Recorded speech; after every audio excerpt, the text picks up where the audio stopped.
If you live and commute in and around Charleston County, it's hard to ignore our roadways and bridges are in dire need of improvement and expansion. And it would seem that constituents are now a little keener on a new sales tax that could help fund these projects for the next 25 years. Well, here to share more is Eric Adams, Director of the Public Works Department for Charleston County. Glad to have you with us. Thank you for having me. Now, it's not technically a new sales tax. This would actually be a continuation from one that was set back in 2004. What has been done thus far, and what can we credit to that sales tax and what we've seen improvements on our roads today? Sure. So the first sales tax was in 2004, and it is set to expire in 2027. So this would be an extension. Some significant accomplishments as part of that were Johnny Dodds Boulevard widening over in Mount Pleasant. Significant funding for the Arthur Evernell Bridge, the Cooper River Bridge that was constructed. Camp and Folly intersection on James Island, for example. Just a couple little projects you're talking about, right? Bees Ferry Road. Major projects, Yeah. So a lot of significant projects where, I can only imagine if those projects had not taken place, where we would be here, just from a quality of life perspective. Absolutely, indeed. And then just in the last decade, we've seen a huge influx, almost exponential. New developments being put up, but we can't handle all these newcomers without another phase of improvement to our roads. So where are we seeing that attention needs to be placed the most?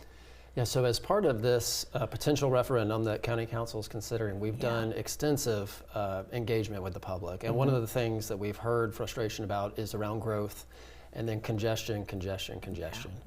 So we've been working with BCD-COG, who is the regional transportation planners, looking at their data to try to identify congested corridors, but also listening to the public and the municipalities of where in your community, you know it best, tell us where you see the congestion. Right. Yeah.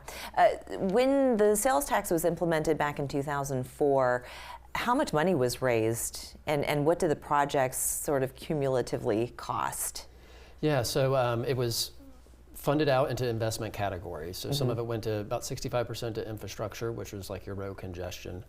Then the remainder was Greenbelt and then also public transit. So CARTA, funding for CARTA. And an important aspect is without the transportation sales tax, CARTA would not be able to exist as it does today, providing that public transportation. Does that also include like the battery operated, the clean fuel? Yes, buses that are new CARTA. To the fleet? Yes, Okay. So lots of fleet expansion was part of that for CARTA.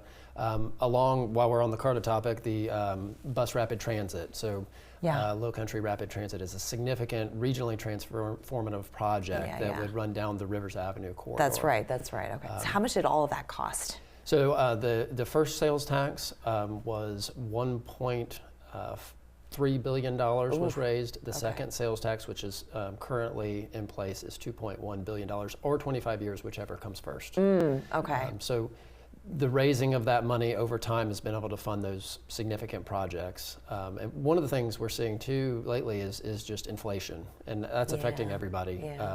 Whether it's just the cost of your groceries, but we're also seeing it in the transportation infrastructure industry with significant rising prices and just the cost to make these improvements. What does that look like on your receipt when you walk out the door after buying something? So it would be no change because this is an extension. Okay, so it'd still be the half-cent sales tax? Okay. Yes, so the 2016 half penny would remain, and then this extension, it would equal 1 penny for transportation sales tax.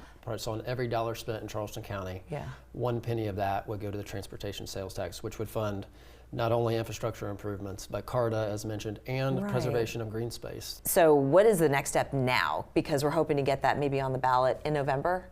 Yes. So based on our outreach to the public, we know the need is there. It's a demonstrated need around traffic, around people wanting to preserve the natural beauty in Charleston County. So we know that need is there. Next steps moving forward would be to work with County Council on investment categories. So how much into congestion, infrastructure, how much into green space and transit. In early February, we have a workshop scheduled where County Council would have devoted time to talk through projects at that point. And that's for the public to join in? Public can attend that as well, along with the municipalities. The 3 large municipality mayors have been invited to that. as well, and just to kind of have a working session on what projects would be funded out of the sales tax, and with the concept of putting that back out to the public again for a 30-day input. So here's a plan. What do you think, public? And that'll give County Council the opportunity to tweak it and fine-tune it if they feel necessary. So for anyone who's watching this that wants to take part, who wants to listen in on any of these meetings, where should they go to find out more information? So sure, we got our charlestoncounty.org website. Okay. And then we also have charlestontransportation.com that they could go to as well. Okay, wonderful. Eric Adams, thank you so much for joining us. Sure, thanks again for having me. Appreciate it. We'll be back after this.